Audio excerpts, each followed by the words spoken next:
Hi there. Welcome to the OrthoFi and OrthoBank Industry Expert webinar series, where we've got a great night ahead of us and super excited that you could all join us. Tonight we have Cathy and Angie with us from Embrace Your Practice. Embrace Your Practice is consulting services, a national orthodontic consulting company that was founded by Angie Menendez and Cathy Jugovic. They're longtime colleagues. With 70 plus combined years in the industry, they felt that their knowledge and passion could grow any size orthodontic practice by giving doctors the tools to know exactly what their practice is capable of. And they promise to approach every single client with a tailored flow, making it work like a well-oiled machine. And we'll hear a little bit about that as we go through tonight. This session is going to be a little bit different than what we've done in the past. If you've joined us for other industry expert series webinars, you know it's typically a presentation style, but tonight we're going to do more of a Q&A, and I'm going to be asking Cathy and Angie questions throughout the evening, and we're very excited about all that they're going to teach us. We all know having your financial house in order is so important for orthodontic practices to succeed in today's competitive environment. And that's exactly what Cathy and Angie are going to be talking to us about tonight. Since we're doing it a little bit different this time, we'll walk through the questions. And in your Q&A, you'll see, not chat, but Q&A. If you have a question, go ahead and just type them in. We're going to look at the questions with each section as we kind of walk through this and see if you have additional questions. Cathy and Angie, so excited to have you joining us tonight for the webinar, Financial Accountability, Monitoring Your Accounts Every Step of the Way. Welcome. Hi, how are you doing today? We're so excited to start talking about all this great stuff about your finances. Hi, Marla. I'm sorry, we've had a little bit of difficulty. We see you on our screen, but we don't see anybody else, so that's good. That's good. I think we're good. I think we'll navigate through it. And do you think you're still able to share your screen?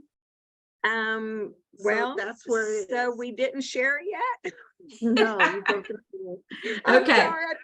Well, as you're able to, that'd be great. But this is good thing. It's kind of a Q&A anyway. So I just want to start with asking you guys, why is this topic so important that we're going to be discussing tonight? Why is it so important to have, for practice, to have their financial house in order? Well, as Angie's trying to share our screen, I'll go in and ask that.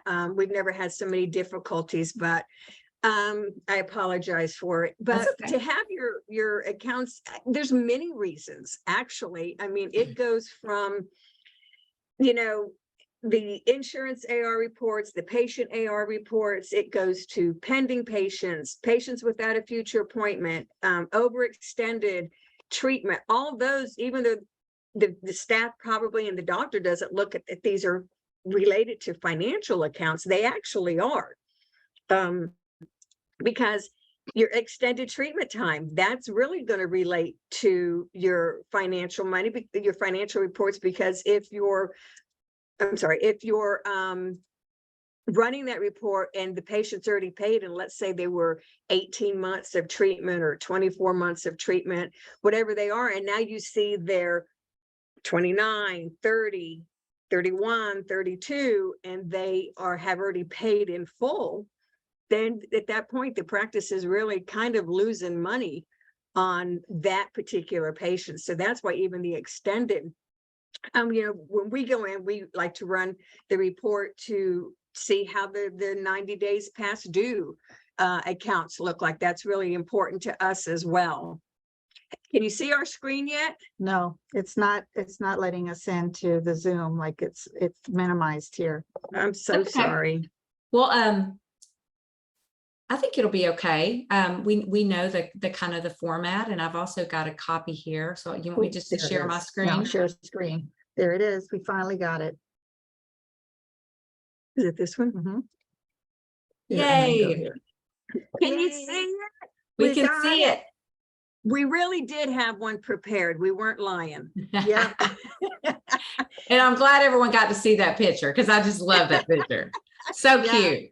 That's definitely us, one trying to do certain things and the other one trying to get the other one's attention. That's usually the way we work.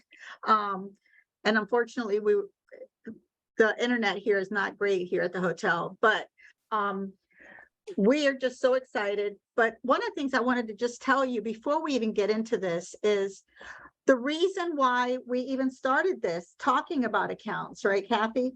Like, we went into an office, one of our first office, and one of the things that Kathy does is she loves pulling reports. Like, when she pulls reports and she sees that money can be found, you start seeing her scratch her hands. And I'm like, oh, there's money that's not being collected. And so all these slides that we're going to talk to you about is that. And like we said, that first time that we went in an office and really looked at everybody's accounts, what happened, Kathy? I found lots of money. How much money did you find that we got collected in 1 month? It was actually 2 months. Okay, I'm so sorry. over $70,000 because Wow. nobody in the practice knew how to work the report. So I went in every day for them and I worked it and I recouped over $70,000 of what they would have never collected. So we're very happy with that little story. That's an And awesome story. Yeah, we already have, one question. It's interesting here. We already have our first question of the night. It's, I want to be a top tier practice. What do I need to do? I think that starts the night off very well, because I think you're going to give us a lot of information about that.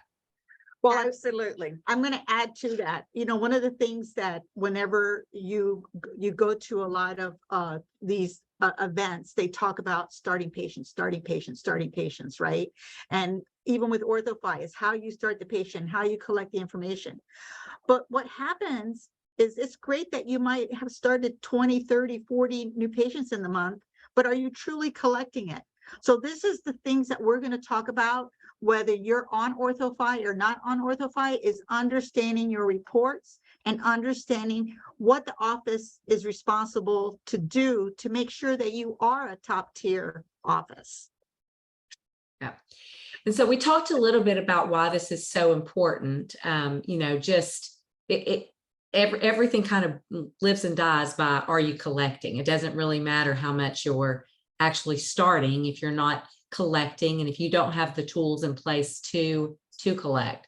So, I'm just curious, what factors have contributed to shaping Embrace Your Practice in our world today? So kind of, I know, Angie, you gave us a little bit of a story on, one of the first times that Cathy was able to discover $70,000 more. Are there some other stories along the way that made you just really know this is what we want to do? Well, it really just boiled down to, we felt we were an endless source of knowledge, and we were working in an office and we're like, why can't we share this with all the orthodontists out there? And that's kind of how we got started. And what we pride ourselves on is helping these doctors learn, whether you've been in practice 30 years or 3 months and you're just coming out of school, these are the things that you need to know. A lot of doctors, as long as they see that money getting deposited, they're happy. But if they're not looking at their collection report to see how old is the money, because if something's really old and they're not getting it, they should really be concerned about that. Mm-hmm. So it's the endless source of knowledge that we have in practices of any size we can help. Right. And also the flow of the office. A lot of times people think when you go into an office, and even me, as when I was an assistant and when I was treatment coordinator, I thought that was the most important position. And honestly, every position in an office is important. And everybody has designated responsibilities, but sometimes people are not really trained to understand their responsibility and understand how one thing flows to something else. So where Cathy and I feel like we strive is that Cathy, as far as financials are concerned, is probably the guru of financials. She can figure out anything to do with money, but there's a certain flow of when you intake that new patient, when that patient comes in, once that new patient is in that treatment coordinator's room, and then what happens once that those patients go out onto the clinical floor? What's the responsibility of the assistants? There is still a big responsibility for the assistants to be giving that positive customer service so that we can gain more patients. So remember, with ortho, you work on patients basically 2 years unless they're a phase 1, phase 2. But after that, you got to renew the crop, right? So we talk about that whole flowability of practice in a whole. So what Cathy doesn't know about the practice, I know about the practice, and both of our minds put together helps that practice be at that next level. Yeah. So, one thing that, and this is actually already a question as well. So we're going to be talking about reporting tonight. And who actually should be diving into those reports? Should it be the doctor? Should it be the team? Are we covering that in a question later on, or do you want to jump into this now? Yeah, but we can cover it now. And it goes in with this, with knowing your software or knowing your third party. So let's talk about that, Cathy. Do it. Well, I know we had that question when working the financial, why is it critical to track the self-paid accounts and insurance accounts? And that's where I had kind of said that as long as the doctor sees money coming into their accounts, their checking account, they're happy. But if you're not running that report and seeing the old stuff, you want the old stuff coming in as well. So I just wanted to hop back on that final question there, because you want to make sure your accounts are healthy and old money is also being worked. So who do you have to, why do you have to know your software? No matter what software you have to know the ins and the outs. You have to know how to run that report correctly. And if you don't know, you need to ask, because looking at any report that I had mentioned at the beginning, the patients without appointments, the pending, the overtreatment, you really need to know how to run that. So if you don't know, I would definitely pick up the phone and have support teach you how to run it. So that way, the office manager should be running the report and assigning it to the proper person to work. And then that person should be answering back to the office manager, and then she should go to the doctor with that. So you do need to know your software inside and out, no matter what software, if it's just a Cloud9, an Ortho 2, a Dolphin, even with your third parties, with your OrthoFi's, it's really important that you know your software. So if you feel you don't know it 100%, I would say hop on with support and get a little extra training on it. Okay. And so the software that's really both the doctor and the team really need to know the software? Well, yeah, absolutely. They need to know it inside and out. And I know, even hiring a new person, when you hire a new person, sometimes they're just thrown into the fire and say, here we go, learn our way. And if it's a software they don't know about, somebody needs to take the time, in whatever position that employee's in, the office manager should take the time and make sure that person knows how to work that software for the position that they're in the office working. And actually, certain reports should be assigned to certain team members in the office that they're responsible for. So if you have your financial report, that financial person's responsible for the patient AR and insurance AR, or if they have an OrthoFi or OrthoBank, they're responsible to track and make sure they're reading the messages from the OrthoFi or OrthoBank so that they can follow up with certain things that they have to be responsible for in the office. And then there's other reports that they need to know how to pull, and they need to know how to pull missed appointments. If patients don't come in and we don't follow up with those patients to come into the office, it can affect the doctor's practice and can affect the doctor's license, because then if we don't show that we followed up with them, there can be a big issue. Okay, I really like what you said about assigning certain reports to practice members. Do you kind of have a list of which reports should be monitored? Is there a good kind of checklist that the practices should use? Yes, absolutely. If your lead assistant should be running the emergency visit, the missed treatment cards, and also the overextended treatment. And then you have your treatment coordinator should be running her pending patients. Your front desk should be running the active patients without a future appointment. If you have a financial coordinator, they should be running the patient AR, the insurance AR, the patient credits, and the insurance credits. And they all have to, that is 4 separate reports. They have to be run separately. It's very important to run them separately. And then you want to also run your new patients seen and also your new starts. Running those 2 reports will give you your conversion rate as well. Okay, and so are those reports like you named some pretty specific titles of reports? Are those available in all the practice management software systems? They're pretty much titled the same thing. Yep, they're pretty much titled the same thing. Absolutely. And the other thing you have to remember with your financial coordinator or office manager, if she's also wearing the hat of a financial coordinator, they have to put the contract in correctly in the very beginning in order for your reports to come out accurately. My favorite saying is garbage in, garbage out. If you don't put the right information into your software, you are not going to get accurate reports out of your software.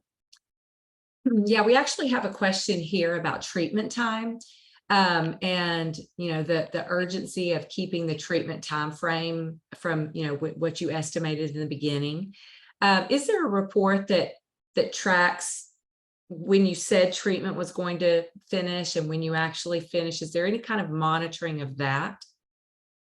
So I actually love this report. Well, one of the things is, as patients come in, the first thing that staff members should be looking at before they see the patient, they should be reviewing where they are, where they're standing in treatment. So say they're 20 months of 24 months. They should know that before the patient comes in, because that means you've got 4 months to wrap up that treatment, right? You should already be on the last third of the treatment plan. So I always divide treatment plans in thirds, right? First third is leveling, aligning, correcting by. Middle third is repo, repositioning, depending on what type of treatment plans you use. And the last third is detailing. So once you get in your 4 to 6 month ending of treatment, you should be watching that. But every month you should be pulling a report to see where they will show you on the report the ones that are very close to extended treatment, or if they are in extended treatment. If you're 4 months ahead, if you're 4 months before you're about to finish, you should already be laying the groundwork with the parent that this treatment looks like it's going to be a longer treatment plan. The reason why you want to start documenting that is if they do go over treatment plan, there should be an extended treatment fee. If that was within your contract, but you have to be notifying the patients ahead of time and not do it after the fact. Because if you didn't tell them after the fact, well, nobody said anything to me. Nobody told me I had bad cooperation. Nobody told me my oral hygiene was bad. Nobody told me that missing all these appointments would affect my timeline and it would affect our fees. So that's why it's so important to keep an eye on your treatment and how where the patients are within their treatment plan. So that sounds like something that the clinical team needs to be monitoring and be aware of. Are there other reports that the clinical team should be checking? Well, that's where I had said earlier, the emergency visits, they should be running that on a monthly basis to see how many people came in on an emergency visit and look and see why. It could be pokey wires, it could be brackets coming off. But if you start to see a trend that it's the same assistant all the time, well, maybe somebody needs to sit down with her and teach her, how to cut the wires a little better or cinch them, or, maybe the patient needs some bite blocks because they keep hitting a bracket, or maybe the material is expired. Those are the things on your emergency visit while you're tracking that. And you definitely should also be pulling a report, a DBAN report, because your DBAN report is going to be telling you what the value of your appointments are, right? So that's one of the reports I used to love as a lead assistant, is I would want to know what my average chair time in the practice was a month per patient. So, and those reports are inside your software, or if you have a software called Gauge, Gauge can pull that report also, and it will tell you what your per visit fee outcome is. So right now we found out, just matter of fact, this weekend, the national average is what, 315? 310 per visit fee. That's what the national average is with Engage. So, I mean, doctors should be making sure that they're running their practice to be getting that type of a chair time. So you gave a little bit of a story at the beginning, but I always just love hearing your stories about when you go into practices and things that, you kind of uncover. So why don't you give us an example of why it's so crucial to be on top of all your reporting, and maybe a story or two about when someone hasn't been on top of their reports. Do you have any others up your sleeve? We have lots.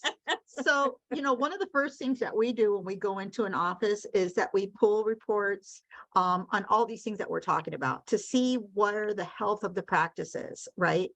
We just recently went into some reports and a couple of practices.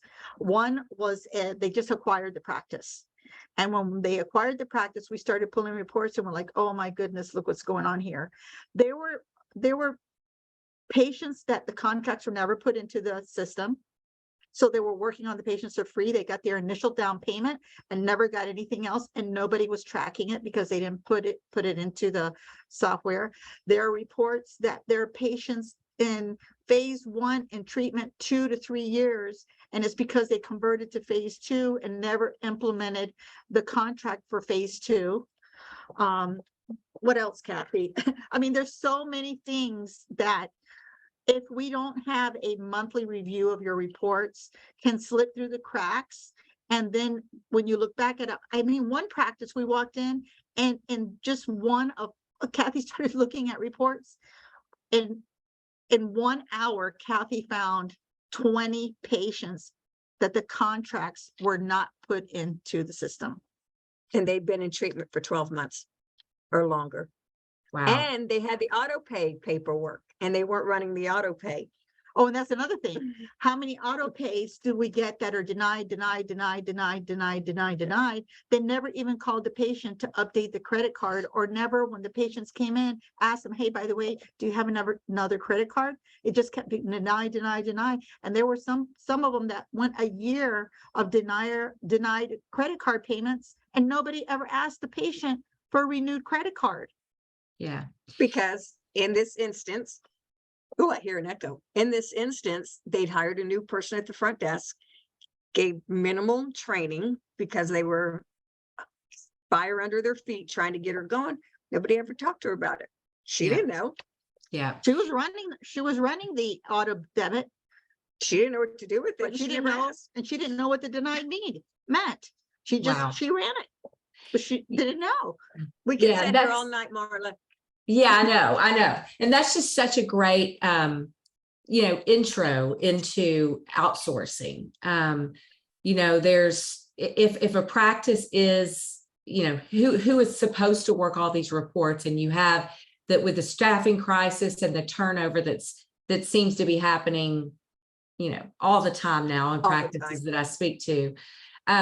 If you outsource your patient financials to a company like OrthoBank, or your entire both patient and insurance, you've got another team working on your behalf, and you don't have to worry as much about turnover. So why don't you talk to us a little bit about how you feel about the outsourcing and how that works with reporting? Well, the outsourcing definitely helps, especially if you're a practice that is, not able to find reliable people, or people that will work the reports and follow through and be honest about them. It's nice to have the OrthoBank, the OrthoFi out there that's going to work it for you. Because listen, calling an insurance company could take up to 45 minutes or an hour just to get a rep on the phone. And that's kind of hard when you're checking in patients, checking out patients, trying to answer the phone, trying to present a contract to be signed, or paperwork, or collect payments. And the front desk usually gets frustrated and they just hang up and say, oh, I'll call at a different time. And sometimes you can get an insurance company on the phone really quick. Sometimes you can't. And that's what we tell them. If you are short manpower, use a third party to collect for you and work your accounts, because they're not answering the phone. They're sitting in this big office with the screen in front of them, and they have all the time in the world to get them on the phone to find out.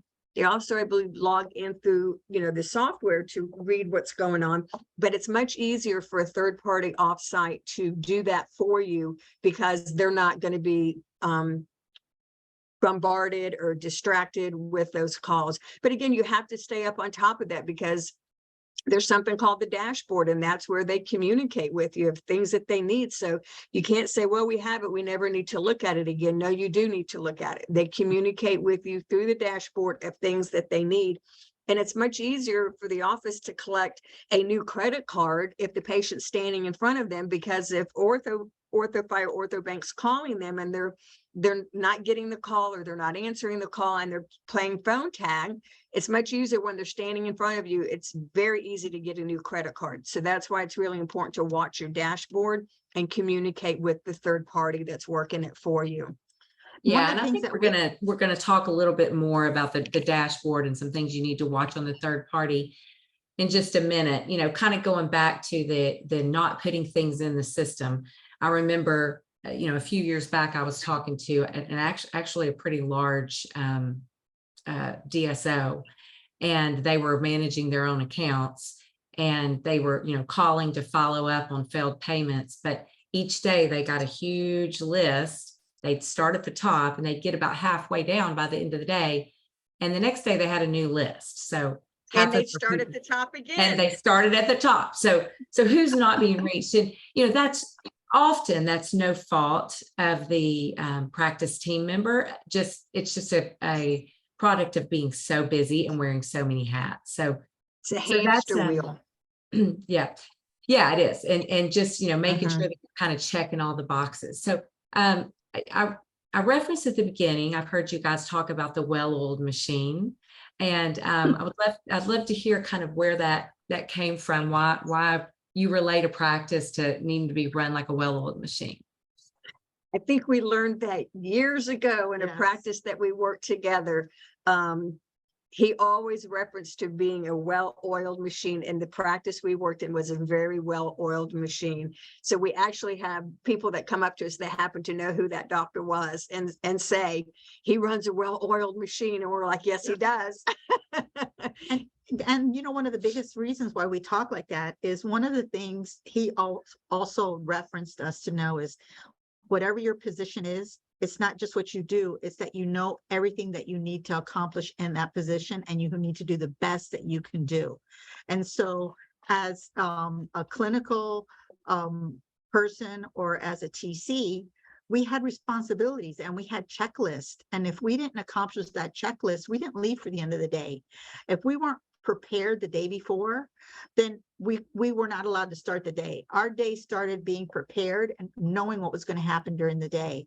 And just like when we were talking about those reports, they should be pulling the report the day before of who's coming in the next day. And they should be looking at the dashboard and seeing if any of those patients are coming in today, so they can address those patients that have been called on the dashboard through OrthoFi or OrthoBank. It's such an easy little thing to do, and then you can check that off the list. You don't have to make that call. They're walking in the door. So it's all about having your systems and your protocols, whether you have OrthoFi, whether you are only working on a software management, you should be having a checklist of what your responsibility is and making sure that you have your homework done for your next day. So when I think about that and each team member having their checklist, so I assume that's something when you guys go into a practice, you kind of work with them, and you've named some reports that need to be reviewed and by which team member. How do I've heard of the concept of the daily huddle.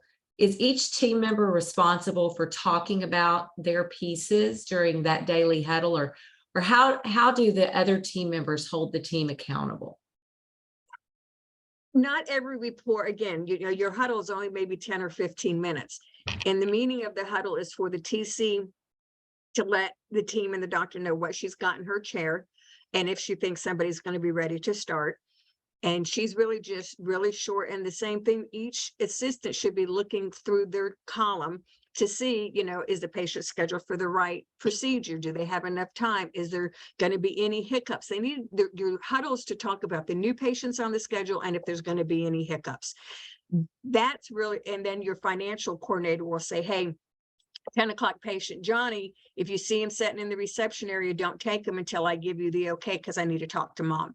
You know, because if the assistant sees them and they'll say, Johnny, come on back. And the front desk was on the phone and didn't have time to say to Johnny, hey, who's with you, Mom? Where's she at? In the car. Can you go get her and have her come on in? I need to talk to her for a minute. You know, so the clinical team will just come and get Johnny. And then, of course, Johnny's just going to walk out the door and say, my mom's going to call, because usually if there's a financial issue, mom stays in the car. Right. So that's, you know, the other thing. So that really is the only thing that you talk about in huddle. These reports that we're talking about, it's like your emergency, your overextended, your past due accounts, your conversion rate, people that need appointments. Those are more or left for a staff meeting, your monthly staff meeting that you should be having. That's when those reports are brought to the table, discussed, for whoever runs that report should be discussing it, comparing it to the month prior or the quarter prior, depending on how often you have a staff meeting. We did it monthly, so we always compared it to the month prior. And that way everybody saw the numbers, because a clinical team doesn't understand what the financial team's doing. The financial team doesn't understand what the clinical team's doing. So it teaches everybody in that group setting of everything about the practice and knowing what's going on and why it's so important that it is a big circle or a domino effect once a new patient comes in, starts, and then finishes. You Right. want you took a breath like I was, you want to say something? I just got so excited when you talk about this kind of stuff. You don't understand. It just excites us when everybody has a rhythm. And literally your day goes faster, everything works so much nicer. And one of the biggest things I remember as an assistant, you know, the doctor has to touch every patient that walks in that door at least one time at the chair. And if you're ready when the doctor comes over, that doctor, ideally, you only want him to have to come to that chair one time. But if you're not prepared before the doctor comes over, then you have to have him come back a second or a third time. And that's because you're not being prepared ahead of time. And just like the extended treatment. Now, I know Cathy says extended treatment, we can talk about at the end, but you should be talking about extended treatment on the day that patient's coming in. Oh yeah, if they're on the schedule. If they're on the schedule. Yeah. Right? Yeah. Exactly. Okay. Extended treatment, you should be talking about it, because that really refocuses the doctor to say, where am I at right now? What do I need to do to move forward to try to finish in time? So there's certain reports that the staff should be knowing and understanding when they should bring that to the table. Yeah. So I do want to go back to the third-party financial software, but before we do that, let's talk a little bit about financial goals for the practice and how you help a practice to set their goals. Well, what you really need to do, and we've gotten into offices that they don't track. They don't know what's going on. They don't know what happened the year prior or the quarter prior. So that's where I always have to come in and I have to run some extensive reports to see how they did the year prior. So if it was 2023, I would be running year 2022 and 2021.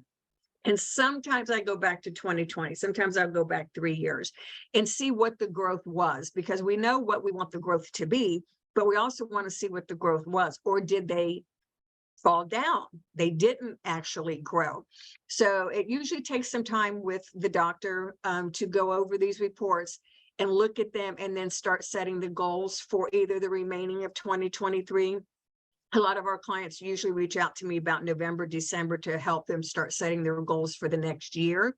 And then they'll have, you know, tier one could be, I don't like saying grow 5%. I like your tier one to be 10%, 10, 15, 20, 25, and 30. That's what I want to see in growth. And then you can have different bonuses set up for each tier. If you want, you can say bare minimum 10% increase. Anything 15% or more, that's when we start the bonus program. So every area is different, every doctor's different, but you really do need to share that with the staff. There's some doctors that don't like to share that information with the staff.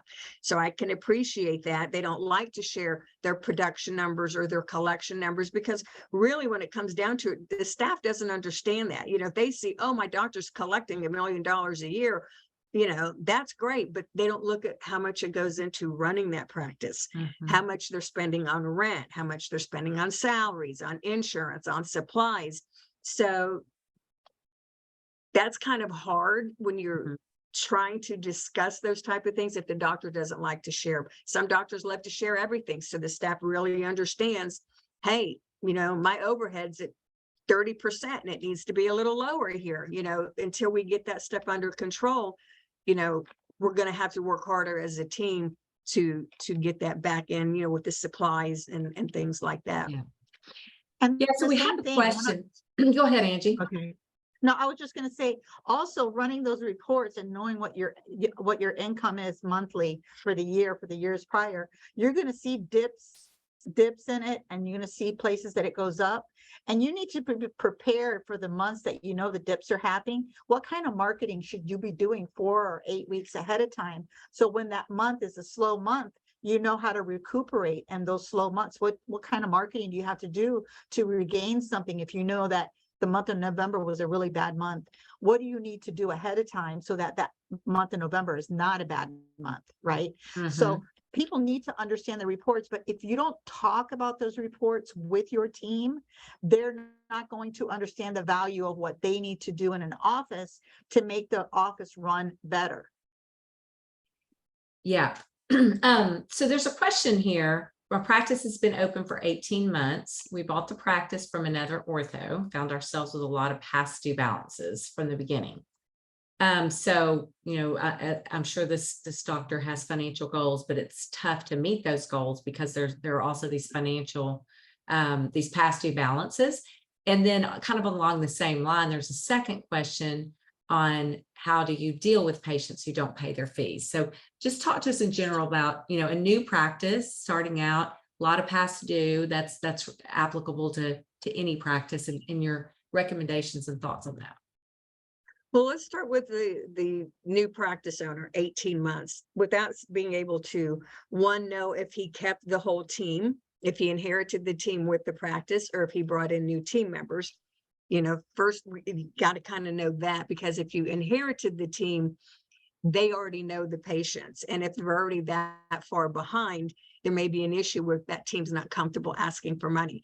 You have to have a treatment coordinator, a financial coordinator, an office manager, and your front desk person needs to be comfortable asking for money. If they are not comfortable for asking for money, they're in the wrong position. You can't take the feelings that, oh, that's Johnny's mom, they're having a really hard time right now, I'm not going to ask her for the money because, I feel bad for her. You got to separate that feeling, because it's a business. You're working for your doctor. It's a business. They started treatment. They knew they were going to have to pay. Those type of patients, for the new practice owner, he's going to want to have sit down serious conversations with some of these patients and see how they can get them back on track. What he's going to want to do is he's going to want to compare that report to his extended treatment report. He's probably going to find those are the ones that are over extended treatment. And that's where you have to get, like Angie said, when they come in, sit down and say, what can we do to get this patient finished with the best result possible in the shortest time? Because obviously it's not working for them. I don't want to keep them in braces. And you may have to refinance it. You may have to, look at it and see what is it going to be for me to finish it, and if I'm willing to take a discount on it. It's hard to say with those past due accounts because there's a story with every single one. So you have to look at every single one. You got to read the notes. You got to see what's going on and see if you can come to an easy conclusion on it. Because look, we talk to docs who get ready to buy a practice and we say, look and see what kind of accounts receivables look like, your insurance, your patient, look at your credit balance report, see what's going on with that. And it's going to be tough because he's the new owner and he doesn't want to be the bad guy. So he doesn't need to be the bad guy. Somebody else in the practice, either the office manager or the financial coordinator, needs to be the bad guy on that. And let's just put a story to that. We've had quite a few doctors that have acquired practices, and we have gone in, and there's one in particular I know that was one of your favorite offices to go to, Cathy. They're all my favorite. And when we went in, the office manager did not want to ask for money. Every patient that come in, she had a story, and at the end of the day, they had to let her go. And in 1 month of getting someone else in that position that did not have an emotional connection with the patients, actually collected money and more money than he expected to get collected. And just a short time where we had wasted 6 months of trying to train someone to collect that wasn't willing to ask for money. And they got someone else, and in 2 months, what that person collected was more money than that person had collected in the year. So it also may not be just the reports, it may be the person that is in that position. They're not trained correctly to know how to ask for the money or how to recontract the contract also. I'm gonna hop in because Are you you said gonna hop in? ask for the money, because that's the other thing. They're scared to talk and ask. So I can tell you how many financial coordinators and office managers hide behind their computer. They'll send a text message, they'll send an email. They won't pick up the phone and call. You have to, it's old school. You got to pick up the phone and call, because and you got to start sending letters. You know, there's protocols on how to send letters and what to send. If you have patients coming in that owe money and the parents don't come in at every visit, you know, you're going to have to call them and say, listen, you're going to have to come in with Johnny because we need to sit down and talk about the future of his treatment. And just set them down and listen. You have to be sensitive, but you also got to protect your doctor, because your doctor's doing this work. He picked up those headaches from the seller. You know, he's got frustrations trying to get these people finished. So you have to protect your doctor and the practice and help get those payments back on track. If not, you know what, you might have to, you know, go ahead and deband them and say when they're ready to afford it and it's better for them, you know, they're more than welcome to come back. And have them sign a release letter. Yeah, before you deband them. So, you know, my background, I was with OrthoBank for the full 20 years before Ortho5 bought OrthoBank. And I know that we used to get the question, you know, quite a bit that practices would say, you know, that awkward conversation happens. And now, just like you said, mom's in the car. And so, you know, outsourcing is a real good way to put a little bit of a buffer between you and the patient when you do have to ask for money or follow up. So with OrthoBank and Ortho5, we will follow up on the failed payments. And that helps, you know, practices not have to have that conversation as often. I mean, you still need someone who's comfortable having the conversation, but it buffers a lot of those conversations by using a third party. So let's go back into that third party piece. And I know you mentioned that, you know, if you're using a company like OrthoBank or Ortho5, it's still very important for you to, you know, review and monitor some examples of what they need to be looking at. Sorry, I hit the button there. Are we? Are our We're slides really up today? I think we're a few past that now. I'm just going to keep hitting I them. think what's There we go. We've just been having a conversation. The questions. Well, let's back it up just a little bit with the Okay. third party software. Because the question was about acquiring a practice. Well, if they acquire a practice with Ortho5, their collections are going to be way better when they buy the practice, because Ortho5 is doing a better follow-up.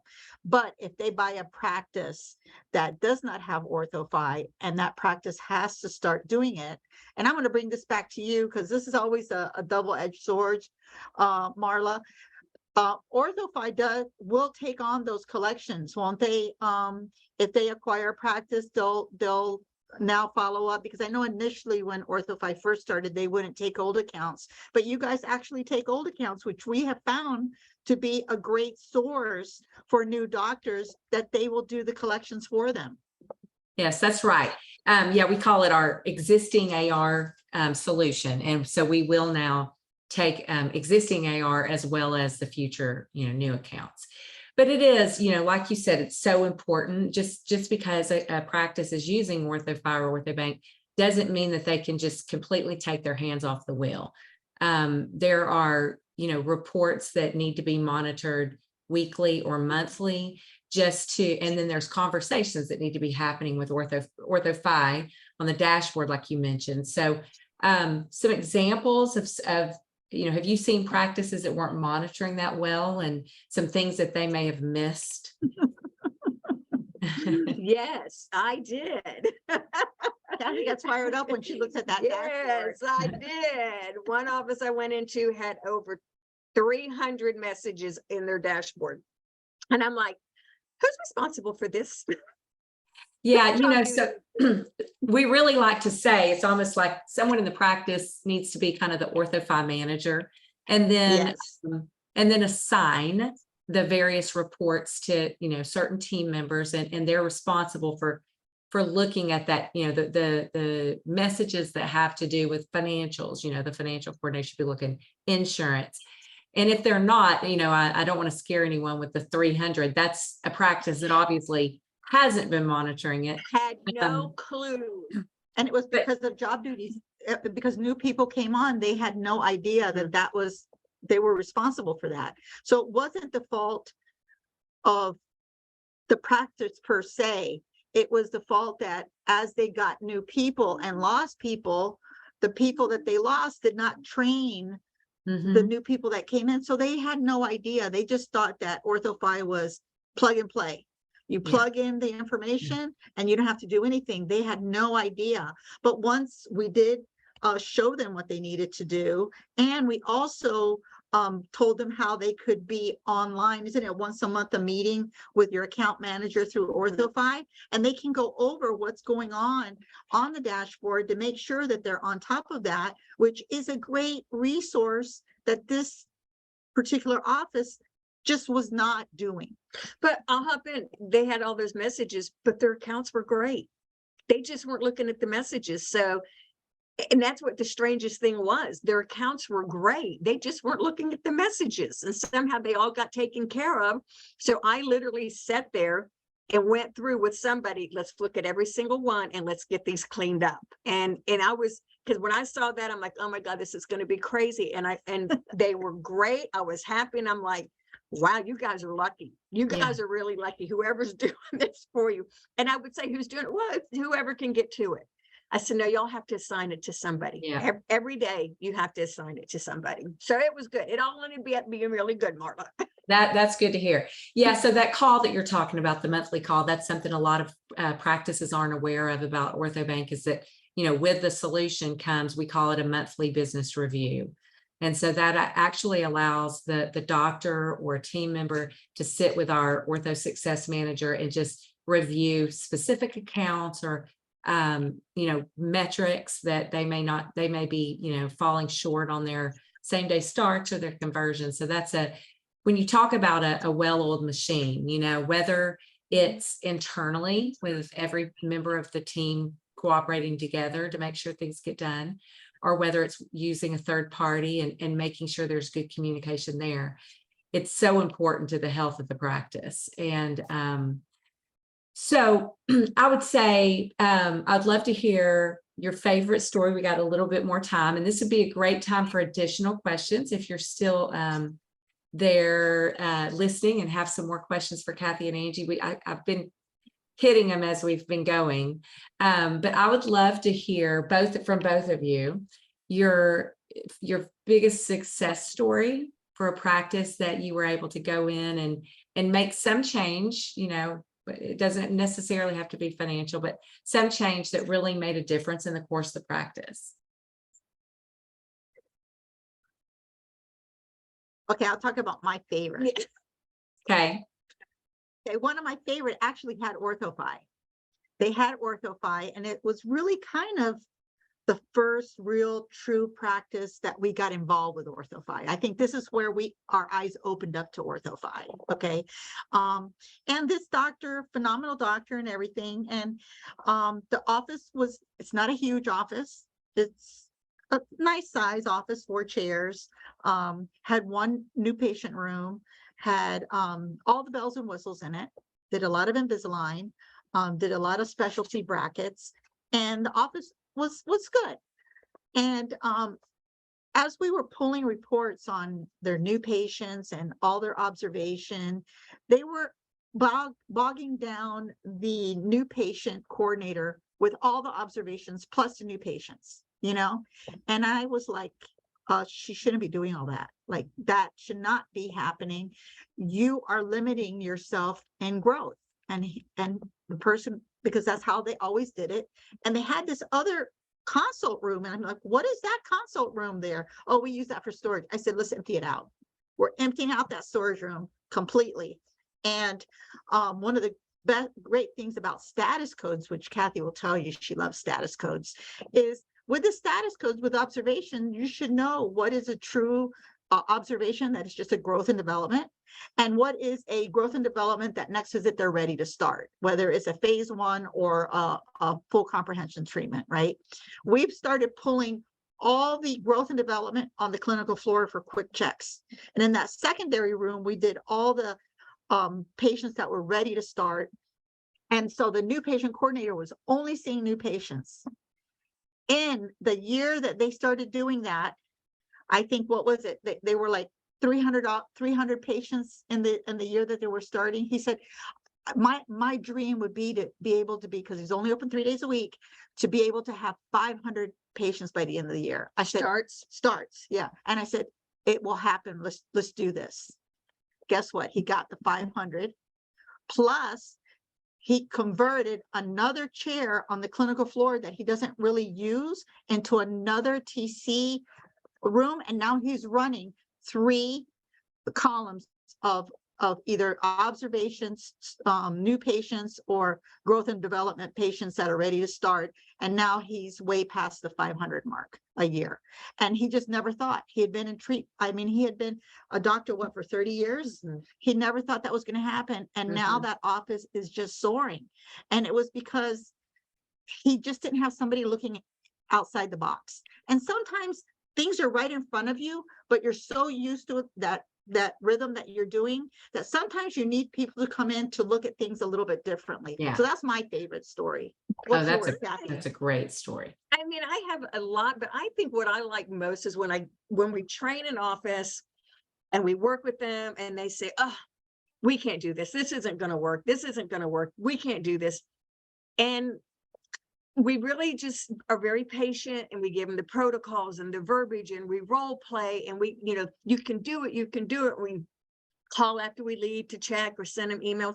And then when we go back in, a month later or every other month we go, and they're like, girl, I am getting every same day start I can get. I am doing this. I am doing that. And we just look at them and say, you were so scared when we were here 45 days ago, but I've got it now. And I think it's the growth. And because we always know when we go into a practice, usually there's 1 or 2 that are very scared about working with consultants. And we tell them, we're not here to fire anybody. We're here to help you guys. We want to help you get to the next level. We want to give you all the knowledge that we can. And when I sit and I work with the financial coordinators or the front desk, or we work with the TC or the office manager, and we get the pushback, and we just stay positive, and we, give them the protocols in writing for their software. So that way they know exactly how to do it. And I follow up, and I make them send me their reports when I'm not there, so I can follow up with them and make sure they're okay. And then when we go back in, they're waiting for us. They're waiting to tell us every great story possible. And thank you for pushing them to get out of their comfort zone and how much happier they are with their growth. So I think that's what I get a kick out of, 100%. Right? I think that's what I really get a kick out of. It's like, oh my God, did you see Sally? She's killing it. Or did you see the insurance accounts? They're clean. Right. Yeah. Or even when we're like, a lot of times when doctors acquire offices, a lot of these offices they acquire, the doctors that they had before did not do same day starts. But the doctor doesn't know how to push that team that's been with this other doctor for a long time, how to do same day starts. And matter of fact, we were just in an office recently, and the TC and the financial director just gave us the look of death. There is no way we can do same day starts. Well, that day when we were there, we started 3 same day starts, and they were just not in a happy mode. It was just horrible.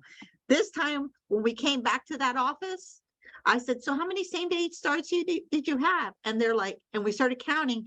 They had more than 2/3 were same day starts. Wow. And they said, oh my God, you're absolutely right.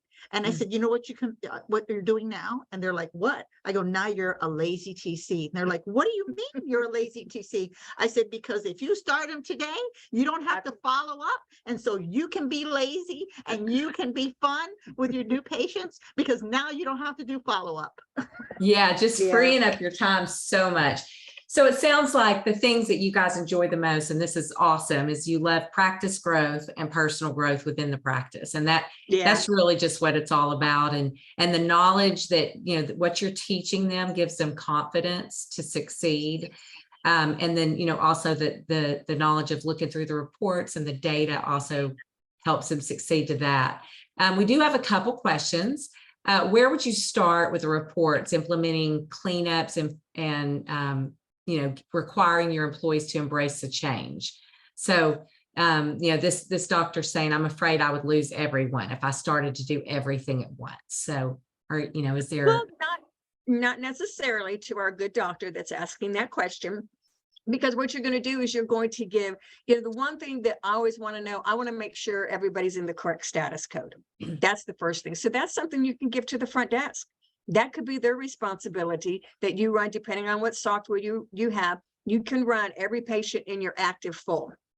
And you can look at them 10 to 1. You're going to find 2 or 3 handfuls that got debonded and didn't get switched to retention. So the front desk can do the status code cleanup. Your TC can do your pending code cleanup. She needs to make sure, or your start scheduled, because some people use your start scheduled and let's say they cancel and the front desk doesn't switch it back to pending. So you're going to find people in either records or start scheduled that never followed through that really need to be in pending. So that you can give to your TC. And then if you have a financial coordinator or an office manager, you need to run your 4 patient accounts. If you're lucky enough to have a financial coordinator and an office manager, I suggest your office manager runs your patient credit balance report and your insurance credit balance report, and your financial coordinator run your patient AR and your insurance AR. But when you run your patient and insurance, I want you to run it for total due for a penny, 0.01 total due. That's how you have to run that report. I don't want you to run it for over 90 days. I want you to run it for total due. I want you to look at every single person in your practice that has money on their ledger. And then you got to start looking at cleaning it up. Then you can look at your 90 days past due or your 60, because that's, don't get me going. I know, her hand starts itching. Don't get her going. Scratching. And then you have your clinical, your clinical lead should be running the over treatment time And your D-band and your D-bands for the month. No, don't give them too much money. No, but Over those are the treatment two. time right now. Over treatment time to get started. Okay, and then the rest of them, call us and we'll help you with those reports. That's right. That's right. Start with a few and then grow from there. Call me So now, we're my going phone's right there. All operators are standing by. to we're going to shift gears just for a minute to we have a question about marketing. So this is a practice that has multiple offices throughout New York City, and some in the city and some in the suburbs. So is it safe to say that the marketing strategy should be different for every office, or how would that work? Same practice, but locations in different areas. So, that's a great question, because we do have practices. So I don't know if everybody knows, we're pretty much from South Florida. So South Florida, you have different types of locations. But Like we travel all over the country. we do travel all over the Okay. country, but we're talking about, I know, different areas and different zone, and New York has a lot of that. Yeah. So like if you're in Miami, your fees are going to be totally different in South Miami as it is to Brickell, or as it is to North Miami, or if you're in Fort Lauderdale to Boca, their prices are going to be different. So unfortunately, your marketing has to be zoned to the area that it is, because one area may be more of a low fee orthodontics and another fee might be a more boutique orthodontics. So, marketing unfortunately has to be geared for the area. And we also recommend that if you do have multiple offices, try to assign them to a office, not that they can jump from one office to another, especially if you are a digital office. And what does that mean? Digital office means that you have either a liner therapy or you have some type of light force type of treatment planning. You don't want to be putting patients in different offices, because that's where confusion happens. If they start at office A, they should end in office A unless they move to office B zone. But otherwise, they should all stay in the office that they started out at. Okay. Well, ladies, fantastic advice tonight. If you don't mind, stop sharing that presentation. We'll kind of wrap this up. Stop sharing. Do you know how to do that? There we go. Nice. And Lauren, if you don't mind, share the slide. So I want to thank everyone who's joined us. Thank you to Cathy and Angie for some wonderful content, and to everyone who's joined us tonight. We do have a special that if you want to click this QR code and get a demo for Ortho5, if you complete a demo, the dates are wrong here, but by the end of June, you'll receive $2,000 off your setup fee, and the first 3 practices will receive 50% off their implementation fee. So we would love to tell you more about Ortho5 and OrthoBank. And I'm sure Cathy and Angie would love to work with your teams as well. Thank you again for spending Wednesday night with us. Thank you, Cathy and Angie, and thank you to everyone. Is it Wednesday? Is it Wednesday? It's Wednesday already. Is it Wednesday? It's Tuesday. It's Tuesday. It's Tuesday. Thank you, everyone, for spending Tuesday night with us. You know, last week I told everybody at the office that I was going to be off this week, and it's next week. So I'm kind of needing a vacation, obviously. So thank you guys. And we appreciate everyone hanging out with us tonight. And we'll look forward to seeing you on the next Industry Expert webinar. Cathy and Angie, I'm sure we'll see you on the road. Definitely. Bye, Thank Marla. you so much. Bye, everybody. Take care. Bye-bye.